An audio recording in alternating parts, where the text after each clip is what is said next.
des sacs poubelles remplis de restes humains. Ce qu'ils viennent de trouver va hanter à jamais les enquêteurs. Voici l'histoire tragique de Shona Roy, une femme pleine de vie, tuée et démembrée par l'homme qu'elle croyait pouvoir sauver. Shona Roy est née en 1982, dans une famille aimante à Saginaw, dans le Michigan. C'était une jeune femme joyeuse, toujours souriante, toujours prête à aider. Au lycée, elle brillait. Elle faisait partie du conseil des élèves, de l'équipe de cheerleaders, et participait à des actions communautaires. Après ses études, elle travailla dans une entreprise automobile tout en nourrissant un rêve, ouvrir un foyer d'accueil pour adultes en difficulté. Shona voulait offrir aux autres ce qu'elle avait toujours reçu, de la chaleur, de l'écoute et de l'amour. Ses proches disaient souvent qu'elle était la lumière de chaque pièce. Mais cette lumière allait bientôt croiser une ombre. En 2020, Shona fait une rencontre qui, au début, lui semble banale, mais qui changera le cours de sa vie. C'est en ligne, sur un simple site de discussion, qu'elle croise le nom de Tony Roy. Un homme charismatique, drôle, qui dit vouloir repartir à zéro. Dans ses messages, Tony se montre attentionné, posé, presque spirituel. Il parle de ses erreurs passées, mais avec les mots d'un homme qui prétend avoir compris la vie. Il lui raconte qu'il a connu la prison, qu'il en est sorti transformé, qu'il veut maintenant se ranger, trouver la paix, fonder une famille, et surtout être aimé pour ce qu'il est devenu, pas pour ce qu'il a été. Ces mots touchent Shona. Elle voit en lui quelqu'un de blessé, mais sincère. Quelqu'un qui mérite une seconde chance. Et pour une femme comme elle, douce, compatissante, profondément humaine, aider quelqu'un à se relever, c'était presque naturel. Alors, elle a choisi d'y croire. Peu à peu, les appels deviennent plus fréquents, les messages plus intimes. Tony parle de rédemption, de foi, d'avenir. Il lui promet qu'ensemble, ils pourront construire une vie meilleure. Mais derrière cet homme calme et gentil, se cachait un passé noir. Un passé qu'il lui avait soigneusement dissimulé. Tony Roy n'était pas un simple ancien détenu.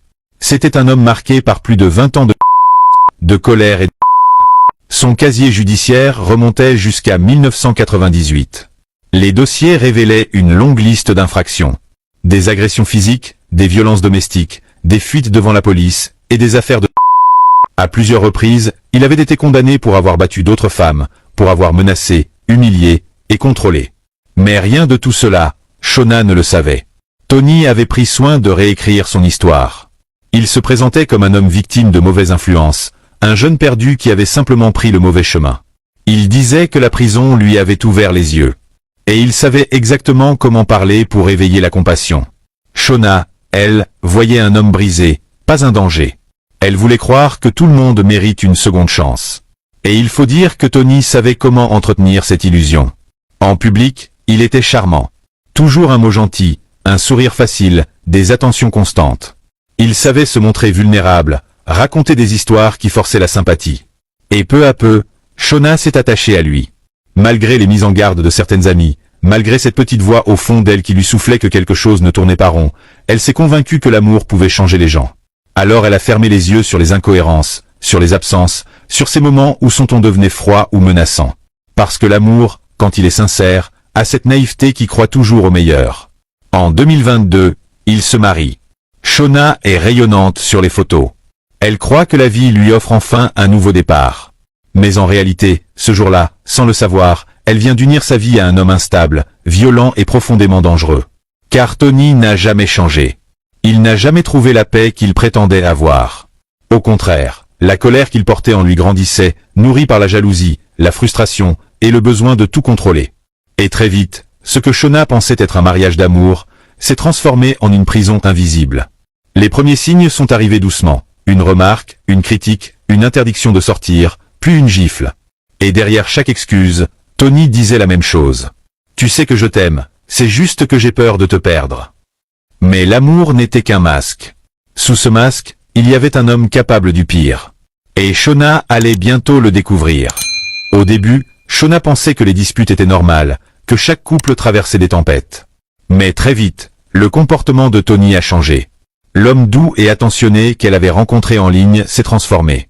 Il devenait de plus en plus jaloux, méfiant et brutal. Il voulait tout contrôler, où elle allait, avec qui elle parlait, ce qu'elle portait. Il fouillait son téléphone, lisait ses messages, exigeait de savoir à chaque instant où elle se trouvait. La moindre notification devenait un prétexte à une crise. Tony l'accusait sans cesse de trahison, de mensonge, de manque de respect.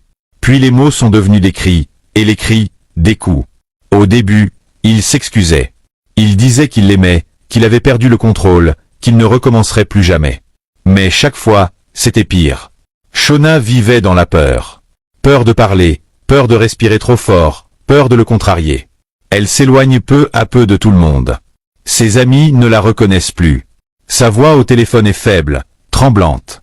Elle invente des excuses. Je suis fatiguée, je ne peux pas sortir ce soir, tout va bien. Mais tout le monde sent qu'il y a quelque chose de brisé chez elle. Un jour, son ami Dominique comprend la vérité.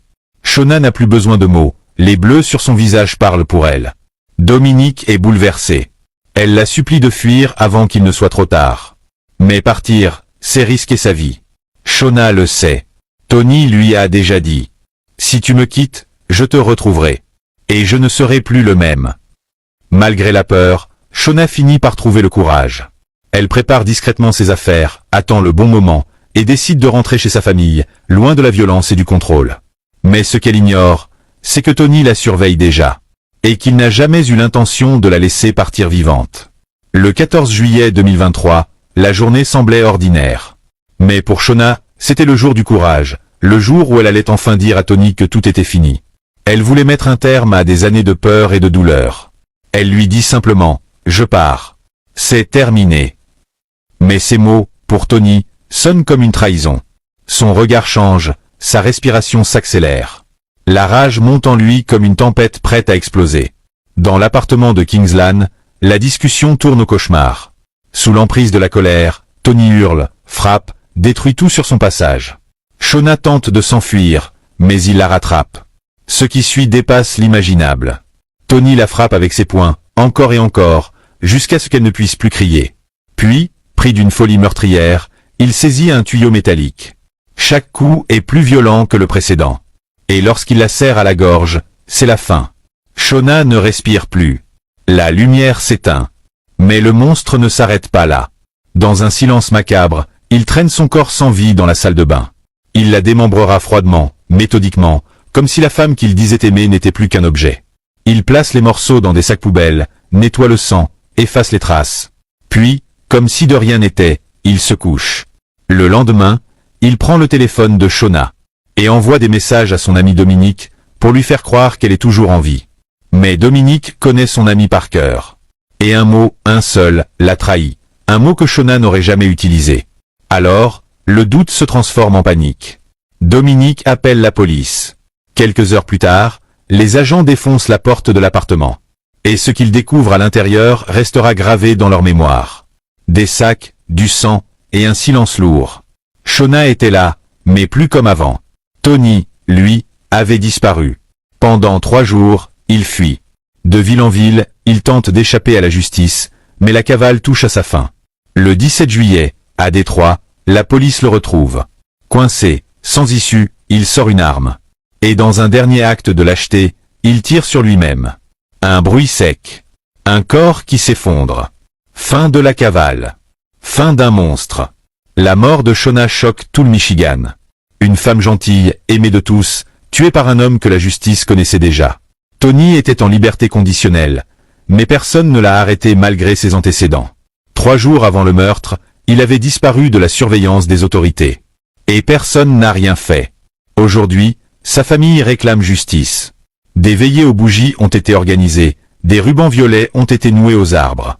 Et son nom est devenu un symbole, celui de toutes les femmes qui vivent dans la peur et de toutes les vies brisées par le silence.